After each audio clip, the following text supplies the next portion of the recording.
Take Command podcast from Odyssey Sports. Craig Hoffman here, Logan Paulson there. We together will be at Tap Sports Bar again on Sunday, MGM National Harbor. Take Command pregame show. We're there starting at 10 a.m. on your radio and on YouTube. 106.7 The Fan, the Team 980. Doors open if you want to come hang out in person at 11. Okay, the offense, Logan. Let's look at it through the lens of the quarterback because that is so much of what this season is obviously about.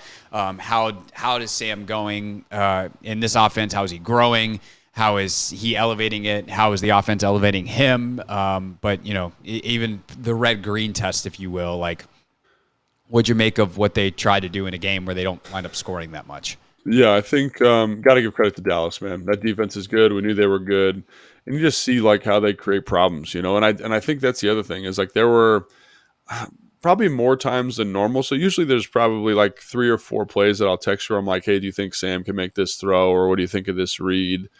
And I didn't do it this week, but I'd say there was probably like 7 to 9, you know, where you're like, hey man, like ball probably should be going here, you know. And I think and this is something that I think is going to be really interesting to watch because Sam did well against, you know, teams that have been struggling a little bit. You know, was very productive against like average football teams. Like the Dallas Cowboys are a playoff team. The Buffalo Bills are a playoff team, right? And so as the level of competition, as the defense improves, like can Sam continue to improve and match kind of the nuance and complexity that these groups are presenting? Because like it's tough, man. It's really, really tough. Like the first play of the game, it wasn't the first play. It's the first down of the game, and it ends up being a sack. And so basically, what they're doing is they're running like a high cross from Terry, who's on the offensive right, and they're running like 2 posts. And so when you first watch, you're like, man, you probably got to get the ball to Terry here. But then when you rewatch it again, and you're like, man, they're kind of busting this coverage because the outside post, which I think is Curtis, they basically drop him.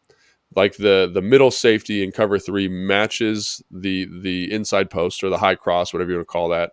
And then he's running a post versus outside leverage to the middle of the field. And the middle of the field is wide open. And I'm like, holy cow, man. If this is protected, we're talking about 6 on the 4th play of the game. And now, I'm not saying Sam needs to make this throw, but this is more of a kind of, we're making a commentary on EB as well as Sam. Like, because everyone's like, oh, we need to get more explosive plays. And I look at this play and I'm like, this is the explosive play. And Sam can for sure make this throw. And also Terry's coming open because he's running to grass. Now, there's a little bit of a pressure, but can Sam anticipate the throw to Terry? It'd be tough. And if the protection holds up a little bit more, man, you're hitting your head on the goalpost. So that's one of those plays. And that's the 4th play of the game where you're like, there is a lot of potential in this play if the protection holds up. And I was talking to someone last night, talking to Grant Paulson actually, and one of the things I was thinking about is like, why doesn't this hit? Like, what's the difference between this and Kyle Shanahan? Because basically what they're doing in Kansas City and a little bit in Minnesota and here is they're running play action concepts from a drop back perspective, right? Because it allows the quarterback to keep their eyes on the field, on the coverage. And one of the things about play action stuff, especially the way Kyle runs it, is it allows you and the way Miami runs it, is it allows for better protection surfaces for the offensive line. So That's one thing where it's like concept's good, the time you're calling it is good, but are you maximizing the offensive line with the protection call? And that's something that I got to keep an eye on the rest of the year. But that's something I would say, you know, if you get a different protection in here, this same concept, like that's a huge play for this offense. And so I'm not mad at Sam for missing it. I actually like that EB called it. I like that it's there and it's open, but I think like the execution of it is the thing that's going to leave you kind of wanting. And then the question is, can Sam elevate that concept by throwing that high cross to Terry, which is to me the secondary option, with a little bit of anticipation and getting you on the board there, if that makes sense. You know, so those are the types of plays we're talking about in this game for Sam. Well, you have that, and then you also have the reality of the offensive line. Like there was kind of that 2-week boost where when Larson and Paul came in, the protection was better, and it just feels like it's regressed back to what it was. And really the difference between this and earlier in the year is like Sam's better at dealing with it. So you're going from 9-10 sack games every week to 4 or 5 or 3 to 5 sack games. But the pressure's still there. Like Dallas got a ton of pressure in this game. And, you know, sometimes you don't even realize it because Sam so quickly gets out and is able to make a play or sidearm this or whatever. But like, let's see, how many pressures do they? 34 is the number that PFF has. Plays, yeah, which is a lot. That's an insane pressure percentage. But that's what Dallas does. That's about 44%, which is what they are on the year. Right. Like that's what they're going to do. And so, kudos to Dallas. But if you're looking at it from EB's perspective, it's like, how could we have prevented that? Could we have moved the pocket more? Could we have, hey, we like this concept. We run it typically out of drop back, but it's originally a play action concept. Let's go back to the original and let's try to get a little more protection that way. Obviously, game flow, they're never up in the game, so the run game is more hit or miss in terms of calling it. You feel like you need to pass the ball a little bit more. They like to pass the ball a ton anyway.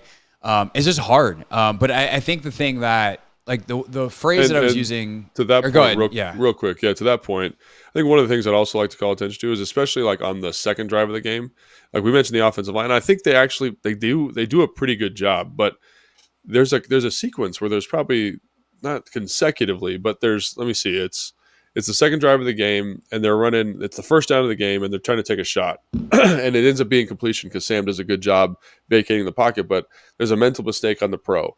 There's another play, right, where the ball's dropped, and then there's another mental mistake on the pro on the third down. And so if I'm EB, I look at this and I say to myself, those should have been good plays. We didn't do mentally what we were supposed to be doing. And I think that's super frustrating because you look at those plays, and I highlighted them in orange this week just so I could see them, where as a coach I would say, man, that ball to Terry probably gets completed there on the first down of the game if we're a little bit better at quarterback. And again, I'm asking Sam to do something great, right? But then I get to the next sequence that leads to the third down where we got a punt, and I'm saying to myself, man, we had two mental mistakes in protection and a drop. So like what do I, in terms of as a caller and as a teacher, I need to be better because I need to get that stuff clarified. But in terms of scheme, I think that's got to be really frustrating for EB and for the staff because it's like that's an opportunity for us to get points potentially, and we didn't execute the way we need to execute. I think it's something that I would just also call attention to. So it's not just maximizing the play call, which I think is part of it, but it's also there's times where, and this happens in every game, but I think decreasing the frequency of some of these mental mistakes and some of these issues is also very, very important. Sure. And to Dallas's credit, when you have as much skill and apply as much pressure as Dallas does, both literal pressure on the quarterback, but also just like the pressure to perform well. Like if you're Tyler Larson or any of these linemen and you're lined up against Micah Parsons, he puts a lot of pressure on you because he's really freaking good. And DeMarcus Lawrence is really good. And like they've got a bunch of dudes who are really good. Their corners are good. So as a receiver, like it's a harder ask to actually execute well. That's the nature of playing good teams. I think the larger thing that I would say about this offense over the last couple of weeks, though, is that they don't feel threatening.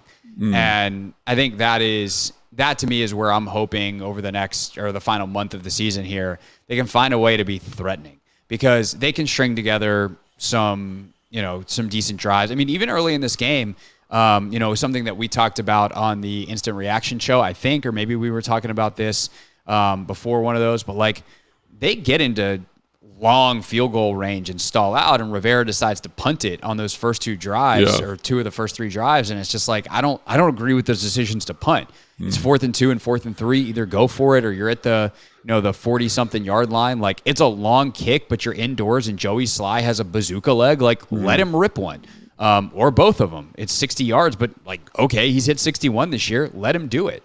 And so I think finding ways to be threatening and get big plays and do more than like, hey, look, they'll move it on you between the 20s, but actually really even from like the -20 to the +40, but they'll stall out because we can turn up the heat and we know we can get a sack if we need to knock them out of field goal range.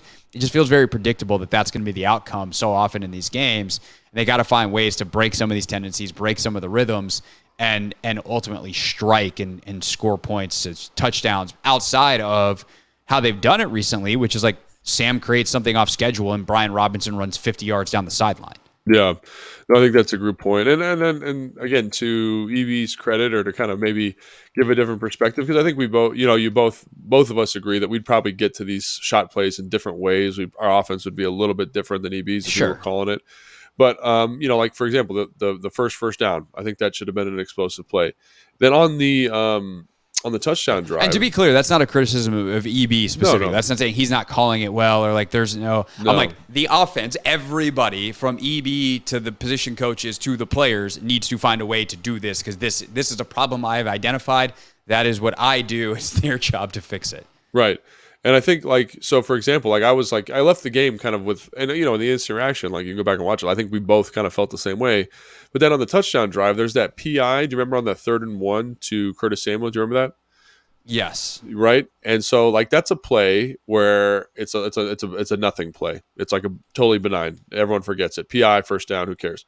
But when you go back and watch it, they basically set up like a roll pass with like a tight end, like what they would call like a tight end delay. But instead of the tight end doing it, Curtis is going to do it. And if number 6 doesn't grab Curtis right there, that's a touchdown. Yep. And it's an explosive play in the offense. And those plays are kind of sprinkled in throughout. There's like opportunities where you're like, oh man, if especially late, there was, I forget the exact sequence. It might have been the 2-minute. I'll have to check my notes. I don't want to go through all of it, but they basically are running like a sit by the tight end, a corner by the receiver, and then Pringle is running an angle across the field, right? And they catch these guys in a beautiful cover 2 shell. And the cover 2 safety beelines for the corner.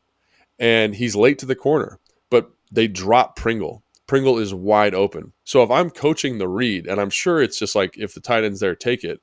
But I think you're probably coaching a high-low in terms of, does the guy take the tight end or does he fall into the corner? And then if I'm sure they want you to kind of read that safety, if the safety's attacking the corner and it's cover 2, throw the angle.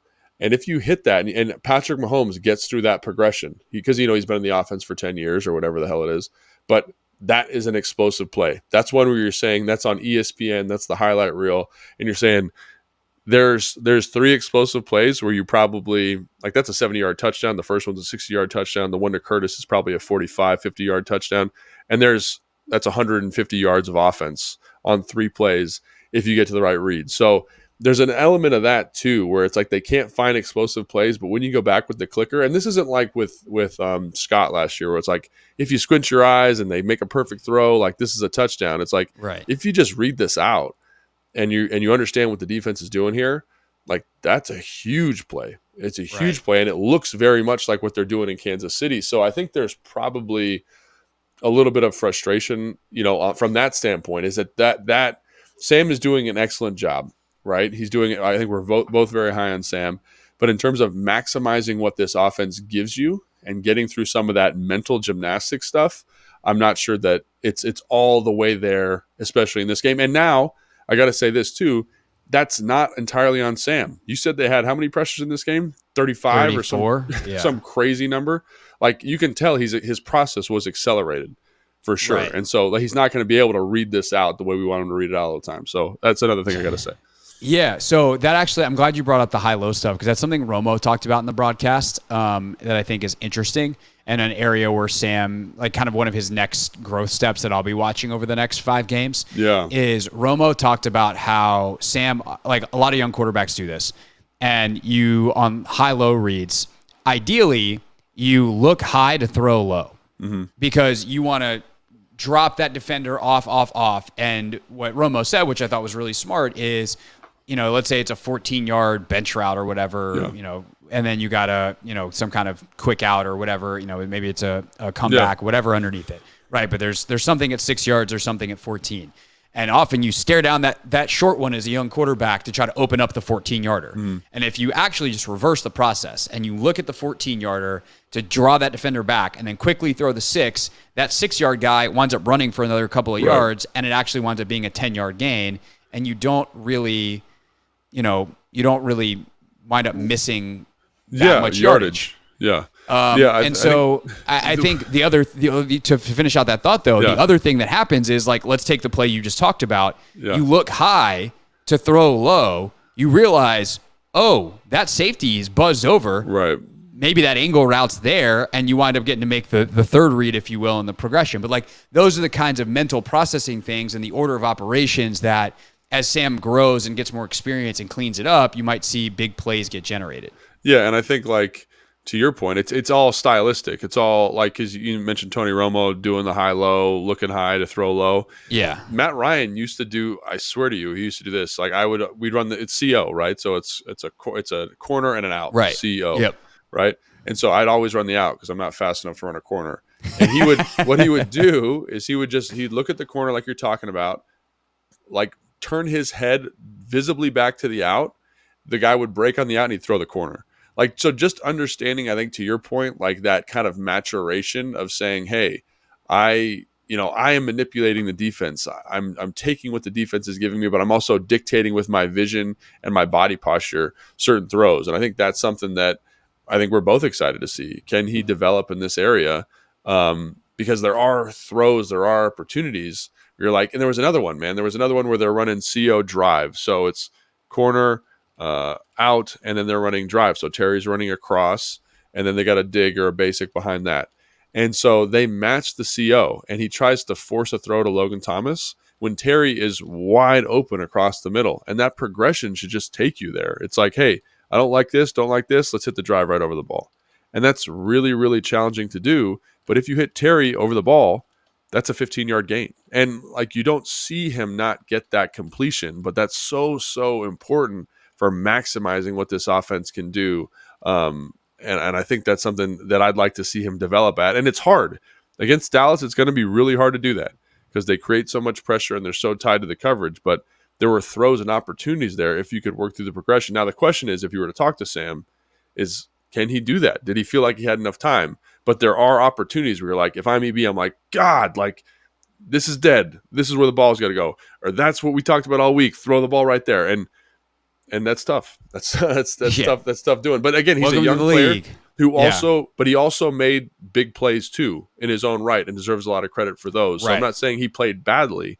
It's just right. Well, that's the thing is like I feel like so much of the offense they created was like Sam off schedule or Sam shifting and jiving in the pocket and dumping something off sidearm, and like it just didn't feel like there was a ton of stuff that happened in rhythm in this game. And the stuff that did happen was like, again, non-threatening. It's like, okay, they take what the defense give you, and they tackle well in space, so it's 3 yards. Cool. And so finding ways to generate big plays, and this is something that we'll talk about again to circle back to Miami, who's so freaking impressive offensively. Miami generates big plays in the run game because they scheme it up, and they are like, we're gonna get you. And Washington doesn't do that. And then in the on the passing side of it, like there are chances, but you have to be able to block it up. You have to be able to read it out, and they haven't done that in weeks and weeks and weeks. And hopefully they can get a couple over this final 5 weeks of the season. And that'd be interesting to talk to somebody about that, I think, because it's like, what is this is there, but what's the likelihood of it being there versus Dallas? Because I think that's the thing is like, can he work the progression with this rush, and that rush is fun, man. It's a fun rush to watch. They do a great job. They got a whole bunch of guys who can rush the passer. So it's there.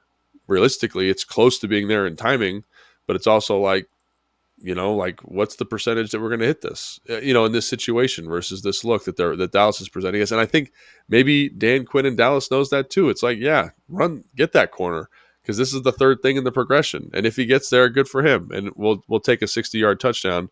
But if not, like we think our rush is going to get home. So I think there's an element of that too that needs to be acknowledged as well. So.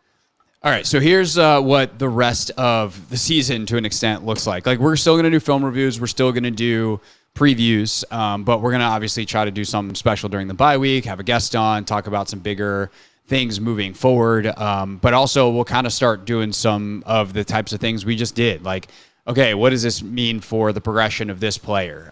So we'll start to dive into some of kind of the in-house evaluation as obviously this season for practical purposes in terms of playoffs, et cetera, is over. But there's a lot of potential here and I think it's going to be a fun off season. But we'll play it out as we have to with these 5 games remaining. So plenty to look forward to. Still keep listening, still keep watching.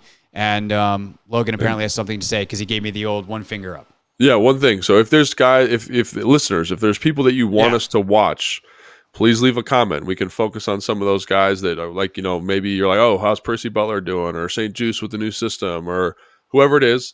leave those comments and we'll try to focus in on those guys when we're watching film and stuff. So Yeah, and I will say, obviously, people are going to ask about Sam and hey, we got the fourth pick, or we got the sixth pick because this happened around the league, and as it moves, would you take this guy? Would you take Caleb Williams, Drake May, on down the list over staying with Sam Howell? We'll get there. I think that with Sam, it's going to be a progression, but we'll consistently update it to make a more definitive, declarative statement. We're going to have to see where the draft pick is and how Sam finishes out this year. And just so we don't do our draft stuff, or at least I don't do mine. I don't know when you start yours, Craig, till the last couple of games of the year. So I haven't even looked at the quarterbacks yet, but that'll be part of everything when we get there. So.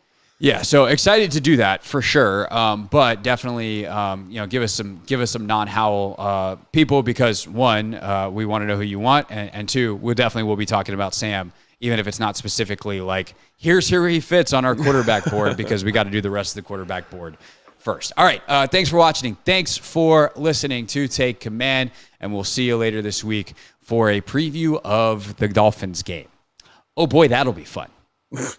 Thanks for watching this clip of Take Command. First, why don't you like it? It lets other people know that it was good, and then they should watch it too. And Logan, we have a new exclusive home for full episodes. We do. 1067 The Fans YouTube page. Go check it out and please subscribe.